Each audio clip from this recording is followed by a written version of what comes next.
Coming up now in your spoiler-free wrestling news rundown, we've got all the news coming out of New Japan Pro Wrestling's Windy City Riot in Chicago over the weekend. We've got news on Juice Robinson testing the free agency market, and we've also got news coming out of shows from AEW and Impact Wrestling. Subscribe to Spoiler-Free Wrestling for all your wrestling news. New Japan Pro Wrestling presented Windy City Riot this weekend from Chicago, and it appears as though the event is going to be the last in the promotion for Juice Robinson. The 33-year-old Robinson was a guest on an episode of Wrestling Observer Live recently and said that his contract with New Japan expires at the end of the month and he does not plan to return to the promotion. Here is what Juice had to say on the show. I don't have any plans to travel back over. I am at the end of my contract. I did an extra 3-month extension that ends April 30th, so that will be that. I will not be wrestling under the New Japan banner any longer. I really don't know what's next. I'm just going to hang out and relax for a little while and see what comes to me. That sounds nice, Juice Robinson. He was also asked if there is any particular opponent that he wants to wrestle outside of New Japan Pro Wrestling, and Juice sounded as though maybe he's not that interested in wrestling for a little while. He said, I don't really have anybody that I want to wrestle, to be honest. I just don't have the urge to wrestle anymore. Now later, he would take part in an interview with Fightful, and it sounded as though Juice was expecting to go back to Impact Wrestling. That might not be a bad fit for him, considering that they only work once a month. That might fit more with the schedule that he's looking for, so Juice said, there's a lot of people going through the door at Impact, in and out. Some guys stay for a while. I kind of went for a little while, left, and I think I would bet that I would be back for sure in some capacity. We have a great relationship. They're really good people. I love working for those people. I love going away for those weekends. So yeah, I think just stay tuned. I'll be there, I'm sure. So, Juice Robinson leaving New Japan Pro Wrestling, and it sounds pretty likely that he's going to end up working with Impact. Unfortunately, the broadcast of Windy City Riot on Fight TV was plagued with technical problems. The show cut out at several points. The video quality seemed to remain low throughout. There was also a camera that was low on batteries during the Jon Moxley-Will Ospreay match. And so New Japan Pro Wrestling sent out a statement apologizing for the technical problems with the broadcast. They wrote, New Japan Pro Wrestling deeply apologizes for the persistent technical issues and poor video and audio quality of the Windy City Riot livestream on Fight. A rectified archive of the event will be made fully viewable in its entirety as soon as possible. The archive will also be viewable on New Japan World beginning May 4th. For customer support, check Fight's website. I have checked. The version that is up on Fight TV right now is perfect. There's no problems. There is one part where the camera battery says it's low, but other than that, the version that's available on Fight now is pretty good. Several notable things happened at Windy City Riot as well, including 3 angles which will set up matches for Capital Collision on May 14th in Washington, D.C. So after Jon Moxley defeated Will Ospreay in the main event, he cut a promo and challenged Hiroshi Tanahashi to a match for the May 14th card. And I think that's notable because Hiroshi Tanahashi is going to face Will Ospreay May 1st at Wrestling Dontaku for the vacant IWGP United States Championship. So if Tanahashi is able to defeat Ospreay, he could then potentially defend that title against Moxley in Washington on May 14th. Also concerning Jon Moxley, his sometimes tag team partner Shota Umino returned at Windy City Riot. He answered the USFJ Open Challenge. He was defeated by Jay White, but it looks as though Umino has now moved past the young lion phase and is moving into his career proper. So we'll see what the future holds for Shota Umino, Shooter as he's called now. Also, Eddie Kingston came out following the semi-main event. Tomohiro Ishii defeated Minoru Suzuki in a singles contest, and then Eddie Kingston came to the ring and respectfully challenged Tomohiro Ishii to a match at Capital Collision on May 14th. So we will assume that that match will take place. Also, in a backstage confrontation that took place after Windy City Riot, Brody King confronted Minoru Suzuki and challenged him to a match for Capital Collision. So that's 3 matches that we've already got set up for the May 14th card. Jon Moxley and Hiroshi Tanahashi, Eddie Kingston and Tomohiro Ishii, and Brody King versus Minoru Suzuki. That's shaping up to be a very good card. Also at Windy City Riot, we saw the United Empire team defeat Bullet Club in a multi-person tag team match. And at multiple points throughout this match, we saw the IWGP Heavyweight Tag Team Champions Jeff Cobb and the Great Okan get into a face-to-face altercation with former IWGP Heavyweight Tag Team Champions from way back, Karl Anderson and Doc Gallows. So one has to wonder if that is building up anything, if we could see Karl Anderson and Doc Gallows challenge for those titles. Of course, now with Japan opening back up again, with quarantine rules being decreased, and with New Japan Pro Wrestling said to be looking to obtain work visas for foreign talent again, it really opens the door for a lot of stars like Karl Anderson and Doc Gallows to return to the promotion. And so it's going to be interesting to see what goes on with Bullet Club when you've got quite a few talents returning to Japan for the first time in a while. Also concerning Karl Anderson and Doc Gallows, they are set to become free agents in about 3 months. They originally signed 2-year deals with Impact Wrestling just before the Slammiversary pay-per-view in 2020. That was after their 90-day no-compete clauses with WWE expired after they had been released from the promotion in April 2020, just a few weeks into the global pandemic. So they conducted an interview with Fightful, or took part in an interview with Fightful, rather, recently, and said that they have good relationships with Impact Wrestling, New Japan Pro Wrestling, and All Elite Wrestling, and so they will be exploring free agency when their contracts expire. So it'll be interesting to see where Karl Anderson and Doc Gallows land. I would definitely expect to see them back in New Japan Pro Wrestling sometime soon, but it'll be interesting to see kind of where else they land. If they re-sign with Impact, they end up in AEW, what will be their home promotion if they also sign with New Japan Pro Wrestling? So we'll just have to see, but the Good Brothers are about to become free agents. Sticking with Bullet Club and Impact Wrestling news, I think it's notable that it appears as though the faction is moving into a babyface role in Impact. On last Thursday's edition of Impact on Access TV, they were involved in a promo battle segment with the members of Honor No More, who are fully heel in Impact Wrestling.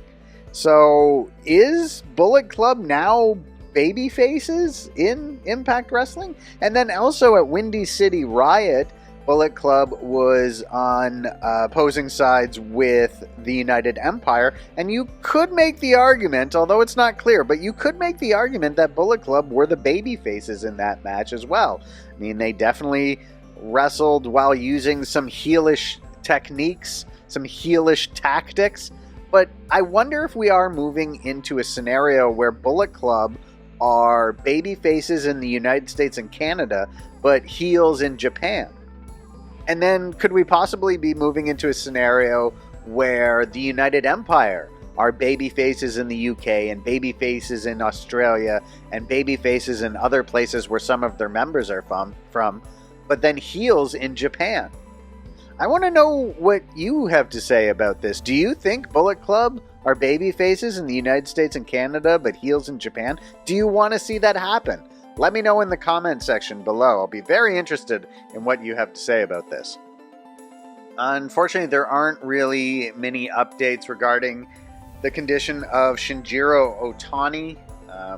If you haven't been following recent videos, the 49-year-old Shinjiro Ohtani was injured in the main event of a 0-1 event on April the 10th. He took a German suplex into the corner and remained motionless after. It has since been reported that he is unable to move his arms and legs. He did undergo surgery last Wednesday to prevent further deterioration of his cervical spinal cord injury. and his wife released a statement, and these translations are from Post Wrestling. And so Ohtani's wife said, "I married a professional wrestler, Shinjiro Ohtani, so I was prepared to accept a situation like this. But when I think of Shinjiro's disappointment, I cry. However, we will not look down but forward, and with the help of pro wrestling, we will continue to support Mr. Shinjiro. We will do our best with your warm support. We hope that you will continue to watch over us warmly. Finally, I would like to ask for your continued support for 01 and all the wrestlers that Mr. Shinjiro has been protecting." So, unfortunately, those are the only updates on Shinjiro Ohtani. We will let you know if anything else breaks. Moving on to AEW news, Samoa Joe is your new ROH World TV Champion in the main event of last week's Dynamite. He defeated Minoru Suzuki to win the title. Following the main event, however, Jay Lethal and Sanjay Dutt interrupted Joe's celebration. They said they had a surprise for him and then just gave him the finger through a box. But then the lights went out, and when they came back on, former NBA player Satnam Singh, 7'3" Satnam Singh, was in the ring, and then he aided Dutt and Lethal in an attack on Samoa Joe. And so regarding Satnam Singh now being in AEW, it was reported by Dave Meltzer that his debut is designed to build up AEW in India and has much to do with the recent Warner Media Discovery merger. So regarding the merger between Warner Media, which owns TBS and TNT, the stations that AEW is on, and Discovery owns the channel Eurosport India, which also airs AEW. So it sort of behooved AEW to do something big for the Indian audience to sort of impress the new owners in Discovery. So the idea was to help build up the presence of AEW in India by debuting this big Indian star. AEW President Tony Khan then spoke about Satnam Singh's debut when he was on Busted Open Radio later that week. There was some criticism regarding the angle, as when the lights went out in the building and the lights came back on, I don't think the fans knew how to respond to Satnam Singh because they didn't recognize him. And so Khan addressed the criticism of this angle on Busted Open Radio. He said, "I could have done it better. It's one of those things I wish I had done it a little differently. There were things about it I probably should have done differently. Now I see in hindsight. To be honest, it wasn't my idea to turn the lights out, but I am the ultimate filter. I'm the person who everything goes through. I put the outline of the show together, and when I came in Wednesday, I thought it was the best outline I've ever put together. One of them, at least." He continued, "People might not have liked it, but Satnam is an important person for us. It was important to debut him in a meaningful way and to show that with Jay Lethal, he's going to be a force to be reckoned with. At the same time, turning the lights out for somebody people didn't recognize, it's a great point. To be honest, the person who brought up turning the lights off has over 30 years of experience in pro wrestling. When they brought it up to me, I was only looking at the pros and I should have thought about the cons." Khan would continue to say, however, that Satnam is an important person for AEW, and he wanted to get some international attention from his debut, and he got it. Khan continued to say, "I think it created a lot of buzz. Satnam's debut has been the most watched thing out of the show, and frankly, it's gotten international attention I've wanted it to get." Continued to say of the feedback to the angle, "I appreciate what their feedback was, and now as I am in my third year of doing this, I would not do that way again. And these are things you learn going into year 3 that I would do different in year 4 or 5. Satnam Singh would return to AEW on the Battle of the Belts broadcast on Saturday when he attacked ROH World Champion Jonathan Gresham. Speaking of Gresham, it was reported by Fightful last week that he has officially signed a contract with AEW, but will continue to perform under the Ring of Honor banner. However, he was injured during that Battle of the Belts taping during his match with Dalton Castle. While we don't know what his injury is exactly, it was reported by Fightful that he was checked out for a concussion following the match. Then on Sunday, he released a statement that he would not be appearing for Progress's events on Sunday and Monday as he was not medically cleared. So the report from Fightful said he was checked out for a concussion, and this occurred after landing on his head and shoulder following a gut-wrench suplex from Dalton Castle. So Jonathan Gresham was unable to make his dates on Sunday and Monday due to that, and possibly could miss the Rebellion pay-per-view for Impact Wrestling next weekend if he's not cleared in time. There was some news coming out of Mexico and the Crash promotion recently, as they announced a match for their show on Friday, May the 13th, that would involve Lince Dorado and Destiny taking on the team of Marty Scurll and Travis Banks.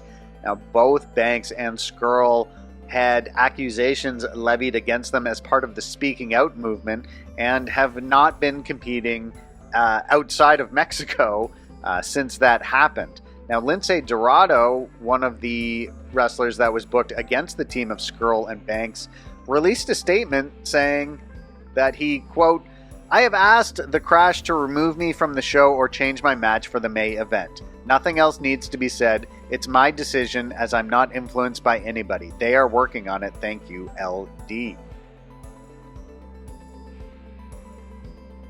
In somewhat similar news, it's being reported that Alberto El Patron is set to wrestle at AAA's Triple Mania 30 in Monterrey on April 30th.